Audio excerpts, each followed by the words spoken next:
Good evening, visitors. Welcome to the Australian War Memorial's last post ceremony. My name is Troy Clayton, and joining us today from the Royal Australian Air Force is Squadron Leader Stacey Davids. We warmly welcome the family of Private George Alexander Loader, whose story will be told shortly. We welcome the veterans who have served, those that are still serving, and the families that love and support them. We also acknowledge the members of the RSL and Services Club Association, RSL Victoria, and RSL Queensland who are watching this ceremony broadcast across Australia. During this evening's ceremony, wreaths will be laid at the base of the Pool of Reflection by family, visitors, as well as students on behalf of Redeemer Baptist School Secondary Department from North Parramatta, New South Wales. Please stand and join in singing the National Anthem.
Thank you. If able, please be seated. The Australian War Memorial was the vision of Charles Bean, Australia's First World War official historian. Bean landed with the Australian troops on Gallipoli and stayed with them at the front through to the end of the war. The idea of this national memorial and museum came to him at Pozières, France, in the depths of the bloody fighting of 1916. Bean's idea was that this would be a place where families and friends could mourn their loved ones buried in faraway places. It would also be a place that could help all Australians understand what these men and women had endured and what they had done for us. Bean's vision, to which we remain true, is best expressed as inscribed in the entrance to the memorial's galleries. Here is their spirit, in the heart of the land they loved, and here we guard the record which they themselves made. Tonight, we will read the story behind just one of those on the Roll of Honour, which lists the names of more than 102,000 men and women who have given their lives for us in war and operations for more than a century. But first, we present a lament, Flowers of the Forest. Wreaths or floral tributes will now be laid at the base of the Pool of Reflection.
Today we remember and pay tribute to Private George Alexander Loader. Loader was born on the 5th of March, 1888, to Henry and Christina Loader of Miners Rest, a suburb on the rural fringe of Ballarat, Victoria. Henry Loader was a successful farmer, well known and respected in the Ballarat Shire, with a large family. When he died in 1911 after a long and painful illness, his wife and children remained in the family home and continued their strong involvement in the local farming community. George Loader had enjoyed steady work as a farmhand before enlisting in the Australian Imperial Force on the 17th of March, 1916. He was allotted to the 2nd Reinforcements to the 38th Infantry Battalion, and after a period of training, embarked from Melbourne on the troop ship Orontes on August 1916, bound for England. After further training in England, Private Loader joined the 38th Battalion in November 1916 as it left for France. The battalion moved into the trenches of the Western Front for the first time on the 1st of December during a particularly bitter European winter. Later in the month, Loader was admitted to hospital with mumps, but returned to his unit in January 1917. In March, he presented with vomiting and was diagnosed with gastritis, but again recovered quickly and returned to his unit shortly after. The 38th Battalion fought in its first major battle at Messines in Belgium on the 7th of June. The initial assault was preceded by the detonation of 19 huge mines under the German front line, which caused an estimated 10,000 German casualties. British, Australian, and New Zealand infantry advanced behind a carefully coordinated artillery bombardment and took their objectives within the first hours of the battle. Loader was wounded during this operation with a gunshot wound to his right arm. He was sent to England and admitted to Graylingwell War Hospital, where he recuperated and rested. Loader rejoined his unit in late October after it had suffered heavy casualties in the battles of Broodcinder and Passchendaele.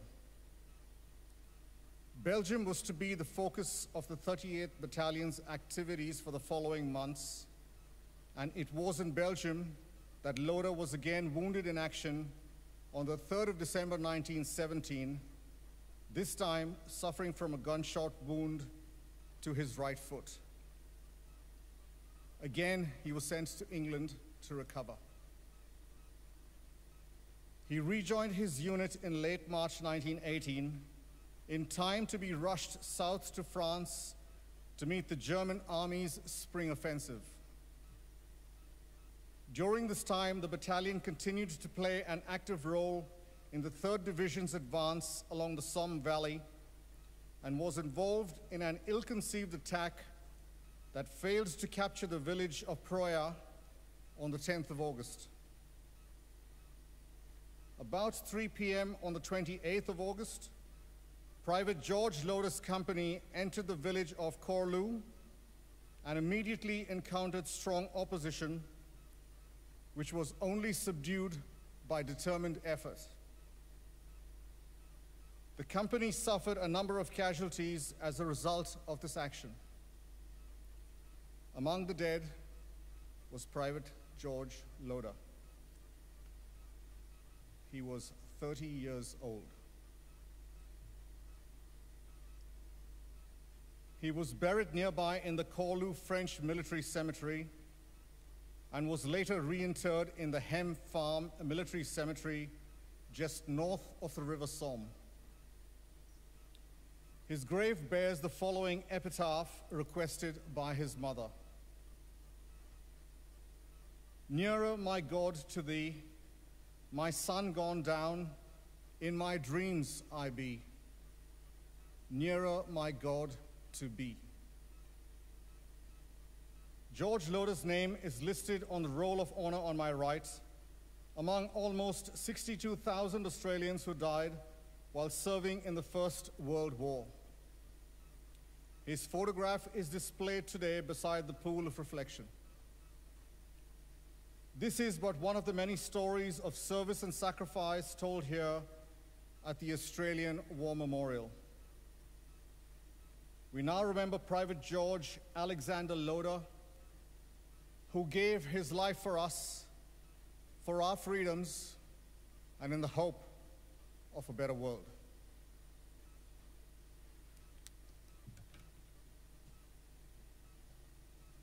Please stand for the reading of the Ode and the sounding of the last post.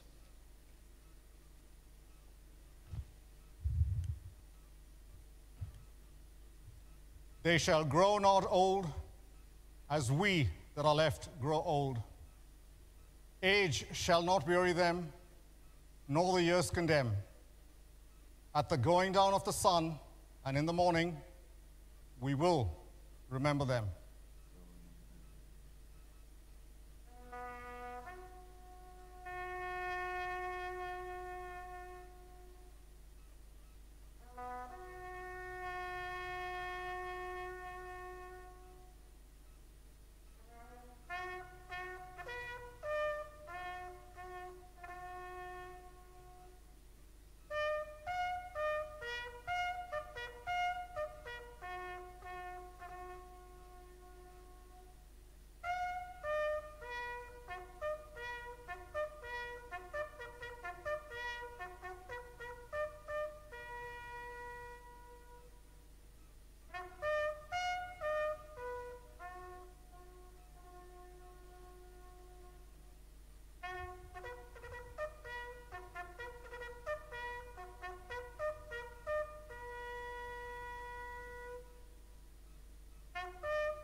Lest we forget.